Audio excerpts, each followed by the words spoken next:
Untuk saat ini cagar budaya yang telah ditetapkan untuk tahun 2024 ya, baru satu yang kita tetapkan yaitu Masjid Manonjaya ya.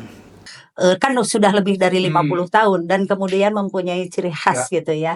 Itu masa gayanya. Harus lebih dari 50 tahun. Dan kemudian juga yang pertama yang paling penting itu mempunyai value, mempunyai nilai. Nilai sejarah, kebudayaan, agama, iya, banyak lah ya faktornya mempunyai nilai-nilai itu.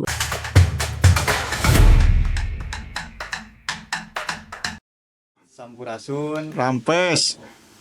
Selamat berjumpa kembali di podcast Ruang Publik.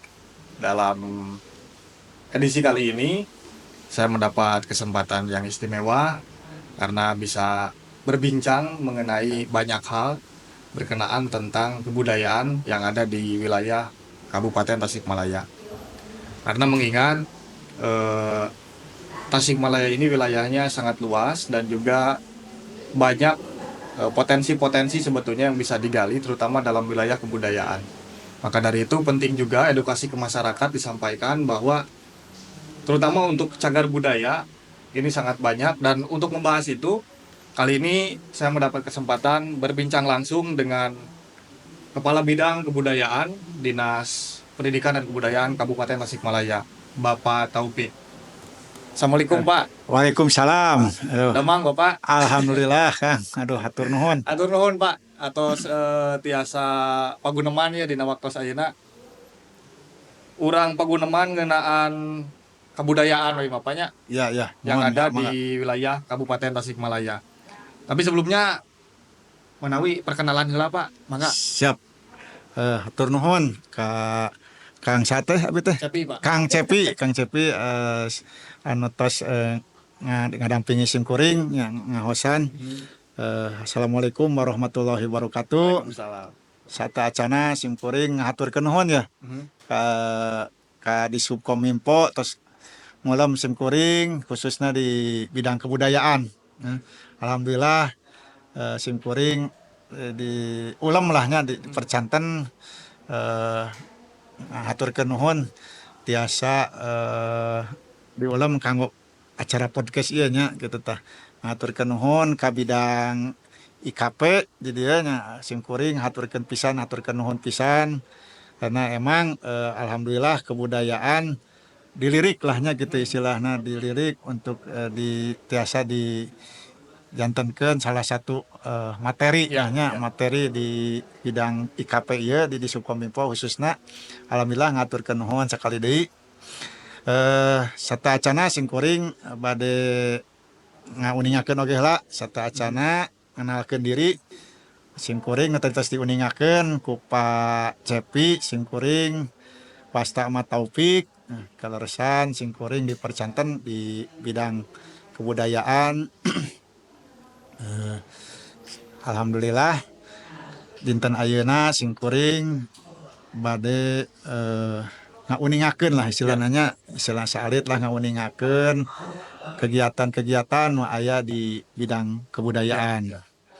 Sata acana engke diteraskeun ku lerencangan nu langkung teknis simkuring mungkin di dieu ngauningakeun salit kanggo kegiatan atau rencana-rencana kegiatan anu bade berjalan sareng tos berjalan. Di kebudayaan ieu alhamdulillah khususnya di Kabupaten Tasikmalaya luar biasa lahnya potensi kesenianna. Tos salah sabiosna aya beluk, aya calung, sok bermake calung pun seueur nya aya calung renteng, tarawangsa salah sabiosna janten seueur lah kesenian-kesenian nu aya di Kabupaten Tasik. Teras salajengna kegiatan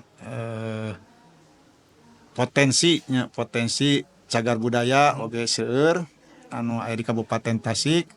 Kaleresan kan Kabupaten Tasik gaduh potensi di 38 kecamatan ya. Sadayana mempunyai potensi untuk potensi cagar budaya lah. Nah, salah sawiosna aya nu terdata dan mungkin juga ada yang belum terdata oleh kita. Dan mudah-mudahan kami pun keterbatasan, mudah-mudahan dari teman-teman mungkin pelaku-pelaku seni, pelaku budaya, ya juga sebagai seniman, mudah-mudahan kami diberikan informasi lah ya, karena memang keterbatasan kami untuk ke lapangan. Mudah-mudahan ke depan kami mendapat informasi-informasi tentang potensi-potensi seni, potensi cagar budaya gitu istilahnya. Karena di kebudayaan itu hanya ada dua yang kita iniin, adalah warisan budaya tak benda dan warisan benda. Benar. Dan nanti akan dihadirkan juga tim ahli Ya. cagar budaya. Itu mungkin cukup dari kami ya, Ya. istilahnya untuk sekitar pengantar lah. Prolog nanti akan lebih lanjut nanti di sesi berikutnya ya gitu ya. Terima Atur kasih. nuhun Pak. Atur nuhun pisan untuk Pak Taufik sudah memberikan pengantar lah ya untuk kita nanti lebih jauh membahas mengenai kebudayaan-kebudayaan yang ada di Kabupaten Tasikmalaya bersama tim ahli cagar budaya. Tetap di podcast Ruang Publik. Ya, kita kembali di podcast Ruang Publik dan di depan saya sudah hadir Ketua Tim Ahli Cagar Budaya Kabupaten Tasikmalaya, Ibu Ida Farida Bu ya, Iya. beserta Ibu Yanti Apriliani. Beliau di bidang hukumnya. Bu, langsung saja kita ngewangkong Ibu Munyit. Iya. Terkait ieu Bu ta. Kan cagar budaya teh panginten aya kriteria Bu sebelum dilakukan penetapan. Betul. Itu seperti apa Bu? Ada beberapa kriteria, misalkan kan pertama ada beberapa, satu bisa benda, Ya. misalkan ya, bisa bangunan, bisa struktur, kemudian kalau udah beberapa benda bangunan lebih dari satu itu masuk ke situs. Dari situs 2 atau lebih situs itu baru ke kawasan. Itu tingkatannya seperti itu. Nah, kriteria yang masuk ke dalam dikategorikan cagar budaya itu yang pertama adalah usia. Usia itu lebih dari 50 tahun. Oke. 50 tahun dan kemudian mempunyai masa gaya. Masa gaya seperti apa? Masa gaya itu mempunyai karakteristik ini periodisasi lah. Misal satu contoh, misalkan kita ambil contoh satu yang fisik aja, misalkan Mangun Jaya Masjid. Ya. Masa gayanya itu adalah kolonial ya, zaman Eropa iya. klasik, kemudian 1840 ya? abad 19. Abad 19. Iya, abad 19. 1800. 1800. Pertama dibangun itu 1832. Kemudian dikembangkan lagi 1890-an. Jadi kan sudah lebih dari 50 tahun dan kemudian mempunyai ciri khas gitu ya. Itu masa gayanya. Harus lebih dari 50 tahun. Dan kemudian juga yang pertama yang paling penting itu mempunyai value, mempunyai nilai. Nilai sejarah, kebudayaan, agama, iya, banyak lah ya faktornya mempunyai nilai-nilai itu. Jadi sekalipun bangunan itu lebih dari 50 tahun, tapi bangunannya biasa saja, hanya kotak biasa saja, tidak mempunyai nilai sejarah, tidak mempunyai nilai kebudayaan dan sebagainya, itu tidak bisa dikategorikan sebagai cagar budaya. Itu kemudian bisa dibentuk oleh alam, juga bisa dibentuk buatan manusia. Itu kalau yang namanya karakteristik. Kalau secara karakter Bu, bicara karakter di wilayah Kabupaten Tasik ini banyak yang mana Bu? Kawasan kah atau sampai hari ini usulan banyak, tetapi karena cagar budaya baru dibentuk ya, kita baru 2 tahun ya. Masuk 2 tahun. Baru masuk 2 tahun ahli cagar budaya ini. Kita baru ada cagar budaya itu baru 2 ya, baru mendapat usulan 2 pun itu baru 1 yang ditetapkan. Kenapa? Karena yang 1 itu Geger Hanjuang kita tidak bisa merekomendasikan. Kenapa Bu? Prasastinya kan tidak ada di sini. Oh, iya. Prasasti-nya ada di Museum Nasional, iya. Jadi di sana Jakarta yang harus menetapkannya. Itu kita tidak bisa merekomendasikan ya, kita baru satu merekomendasikan. Dan kemudian sekarang mendapat lagi pendaftaran usulan itu dua, yaitu makam Syekh Abdul Muhyi, Pamijahan sama Kampung Naga, bangunan ya, bangunan di Kampung Naga. Itu Kalau ini Bu, terkait dengan apa namanya lokasi-lokasinya Bu, lokasi yang banyak potensi kira-kira mana aja dari 39 kecamatan itu Bu, tersebar. tersebar. Apakah Karena di masing-masing kecamatan ada potensi? ada potensi karena dari yang sudah masuk di daftar untuk meminta kan itu bisa bottom up ya, bisa dari masyarakat mengusulkan untuk ditetapkan cagar budaya, kemudian bisa juga pemerintah kita yang menemukan itu tersebar ada 42 ya, ada 46, ada 46 ODCB, objek diduga cagar budaya. Sampai 2025. Sampai sekarang ini 46 dan satu manuskrip. Itu. Manuskrip apa betul? Manuskrip itu ternyata manuskrip itu sudah kita kebetulan ini. Satu kebetulan itu ketika kita akan menetapkan Masjid Manonjaya sebagai objek cagar budaya dari masyarakat dari Kampung Cikesal itu di Desa Cikesal itu memberikan manuskrip ke kita. Kebetulan kami punya manuskrip, tolong ini dilihat. Setelah dikaji, ternyata manuskrip yang ada di Cikesal itu adalah berupa sketsa. Dan sketsa itu sketsa gambar pengembangan Masjid Manonjaya. Jadi kalau di Candi Marelip mungkin Bu ya, tapi ini medianya manuskrip itu tulisan, Pak, tulisan di apa namanya? Bisa di kertas, bisa di kulit kayu. dilontar juga Bu ya. Dilontar. Kebetulan yang di Cikesal itu dari kulit kayu. Sudah oleh arkeolog karena di tim tahu dulu ya. Tim ahli cagar budaya itu ada beberapa antar disiplin ilmu di sana. Bidang hukumnya ini Bu Yanti, kemudian ada sejarahnya, ahli sejarahnya, kemudian ada arkeolognya juga, kemudian ada arsiteknya juga gitu. Sehingga kami ini bisa berembuk untuk menentukan apakah benda itu masuk kategori cagar budaya atau tidak. Makanya kebetulan arkeolognya kita belum punya. Kita sudah mendesak kepada pemerintah supaya ditetapkan. Orangnya sudah ada, tetapi belum ditetapkan, belum masuk kepada kami untuk menjadi bagian dari tim ahli cagar budaya. Insya Allah lah mudah-mudahan tahun ini. Penting karena arkeolog lah yang bisa membaca umur itu dari benda tersebut atau bangunan tersebut. Kalau mekanismenya Bu, misalkan ada masyarakat yang tidak sengaja gali tanah misalkan, terus menemukan mekanisme pelaporannya atau apa ya? Ya pelaporan ya Bu ya. Seperti apa itu Bu? Ketika menemukan itu melaporkan ke bidang kebudayaan, Dinas Pendidikan. Bidang kebudayaan, Dinas Pendidikan, kemudian Dinas Pendidikan itu mengkaji, menelah, dan kemudian barulah Dinas Pendidikan membawa ke kami dan kemudian barulah kami mengkaji. Itu. Kalau lama kajiannya biasanya berapa lama? Bergantung kepada kesulitannya.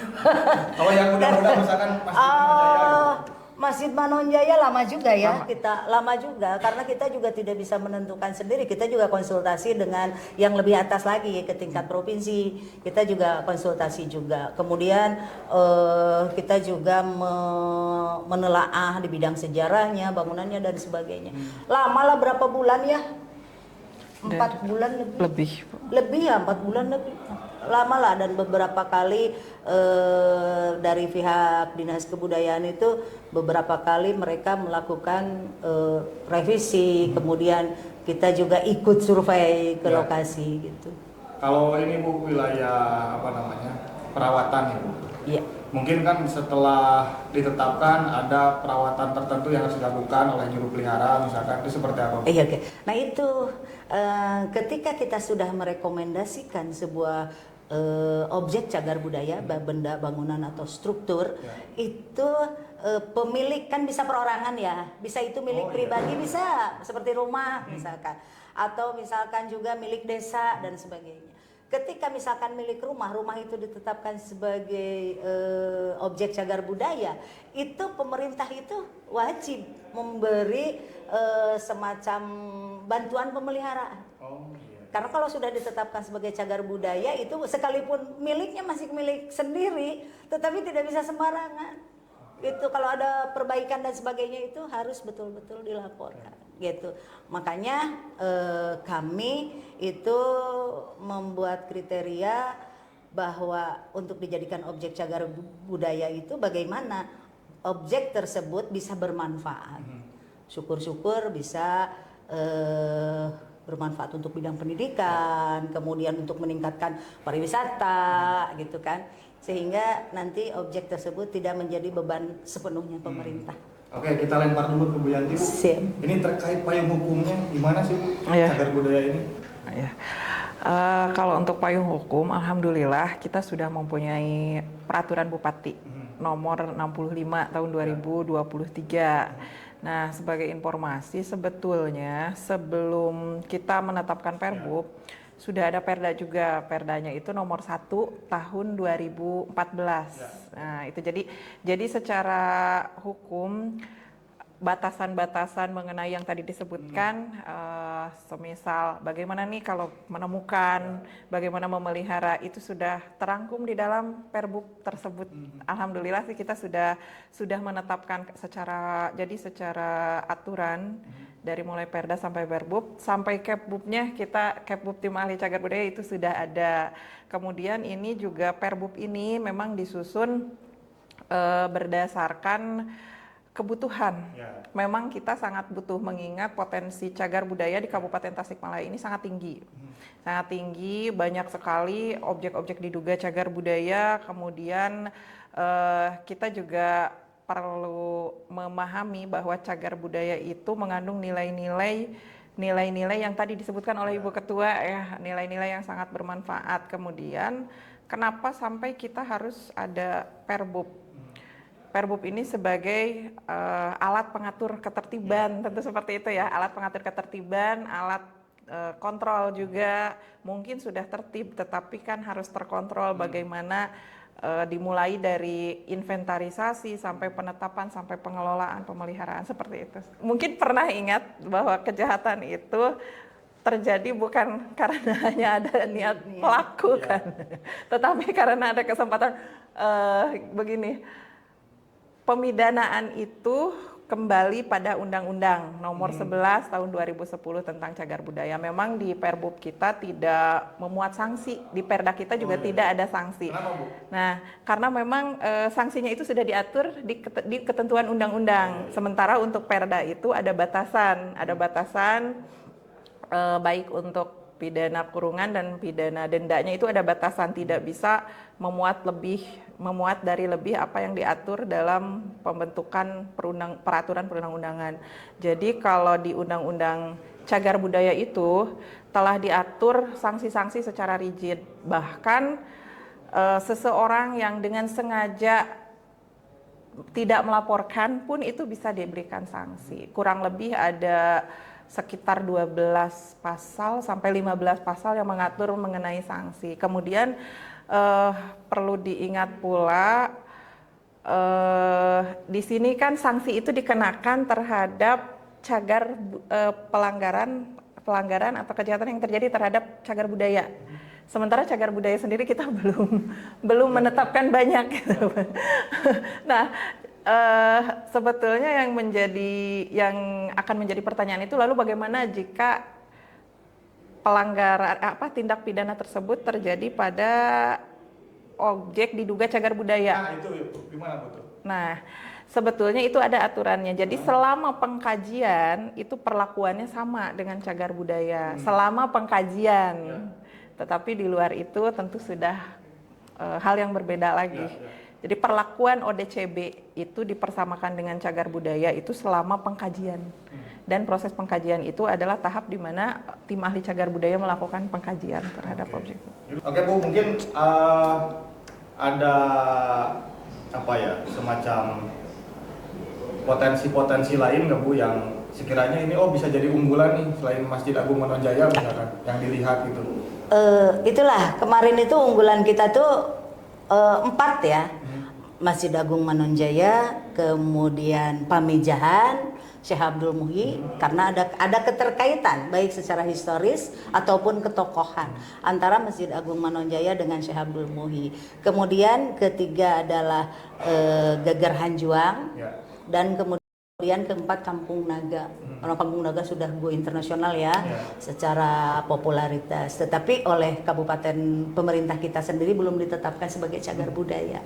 Itu. Nah, cuma barangkali ini juga sekalian sajalah di sini bahwa Geger Hanjuang ini, prasasti Geger Hanjuang itu karena objeknya tidak ada di kita, itu adanya di Museum Nasional. Kemarin Dinas Pendidikan, Dinas Kebudayaan sudah berusaha untuk melobi ke sana, dan dengan berat hati kita tidak bisa membawa, sudah tidak bisa dikembalikan, sudah milik Museum Nasional. Bangga juga kita, tetapi masyarakat Tasik paremen obor. Itu ya. Yang ada di sini kan tugunya. Itu tugu. Kita juga ya, itu masyarakat juga tersesatkan kan, taunya Gerhanjuang tuh itu aja prasastinya, bukan padahal. Nah, makanya kami juga dari tim ahli cagar budaya mendesak kepada pemerintah daerah paling tidak itu punya replikanya. Karena replika itu sangat identik sekali, 100% identik gitu ya. Hanya beda bahannya saja. Untuk dibuat replika dari prasasti Geger Hanjuang, itu kan kebanggaan Kabupaten Tasik. Itu kan karena tadi dikatakan bahwa kriteria cagar budaya itu selain mempunyai nilai sejarah, nilai kebudayaan, juga bisa membuktikan bahwa kita mempunyai peradaban yang sudah maju. Tulisan tertua di Kabupaten Tasik gitu, ada di Geger Hanjuang. Kalau target Bu, misalkan nanti katakanlah yang 4 ini udah selesai gitu Bu. Dan kita bicara jauh lah. Oke, banyak sekali. Misalkan begini, Denu. Oh iya, itu Iya kan, ada juga kan? ada Denu, kemudian Sukapura. Sukapura demikian banyak Pak. Benda-benda cagar budayanya ratusan itu saya baca bendanya. Karena satu benda itu benda namanya, sekalipun hanya pisau, hanya keris, itu benda cagar budaya, masuk benda. Jadi ratusan itu di Sukapura juga. Kemudian ada struktur di Sukapura pun di sana, yaitu bekas bangunan pendopo.